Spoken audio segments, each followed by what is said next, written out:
Welcome back. Lawmakers are up in arms over the Obama administration's decision to give tanks and F-16 fighter jets to Egypt. Here's Texas Congressman Louis Gohmert on Fox and Friends on Thursday. Listen. This administration's foreign policy, the foreign policy is, what difference does it make? Hey, what difference does it make if we give our sworn enemies, people who want to wipe Israel and us off the map, so we give them the method to wipe them out? What's the big deal? We're putting ourselves in jeopardy when we're sending jets and tanks to a man, a leader whose only two enemies, he said in the past, are Israel and the United States. So are we supplying our enemies with the means to fight us? Dr. Zuhdi Jasser is the founder and president of the American Islamic Forum and Democracy. Always great having you on the show, Doc. Thanks for joining us. It's nice to be with you, Clayton. Thanks for having me. All right, let's walk through this a little bit here, because if you listen to the congressman, he makes it sound as if Egypt is our sworn enemy right now. Is that the case? And if so, why are we sending them, the numbers I see, 16 F-16s and 200 Abrams tanks by the end of the year?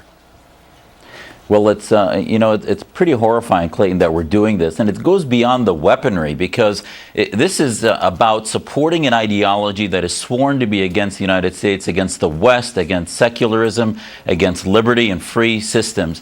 It's about Islamism. The Muslim Brotherhood has hatched every radical group in the Middle East, and all the while we see Mali now being taken over by a lot of Al-Qaeda, Algeria, and Northern Africa. We see the spread of radical Islamism. If you look back to the source, it all comes from the Islamist ideology. This would be no different than in 1980. We see the ascension of the Islamic Revolution in Iran, and we say, oh, let's get closer to the Iranian theocrats and maybe give them some weapons and jets and tanks, and maybe give them an IMF loan worth billions to help their economy.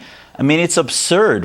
There's a disconnect, Clayton, between understanding the ideology and really the worst thing I'll tell you as a Muslim, we're losing credibility.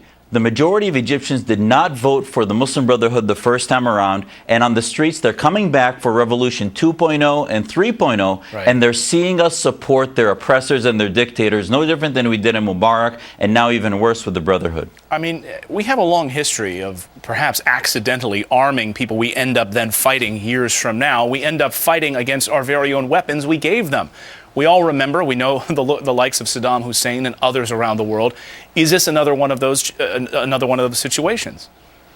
Absolutely, and it's even worse because, you're really giving them a little pass and saying accidentally. Morsi has sworn, he actually called Obama a liar after his 2009 speech. He has just a couple of years ago said that Muslims should teach their children hatred towards Jews. I mean, the ideology that the Muslim Brotherhood sows is clearly, and the Constitution, by the way, that their party just ratified is about the Islamic State, about instituting Sharia law, about misogyny and giving women second and third class rights. I mean, there are things enshrined in that government now that clearly is not symbiotic with us, and we need to stand against and stop funding. Yeah, we need a serious look at our foreign aid in this country. Dr. Zuhdi Jasser, thanks for joining us this morning. Thanks for breaking this down. We appreciate it.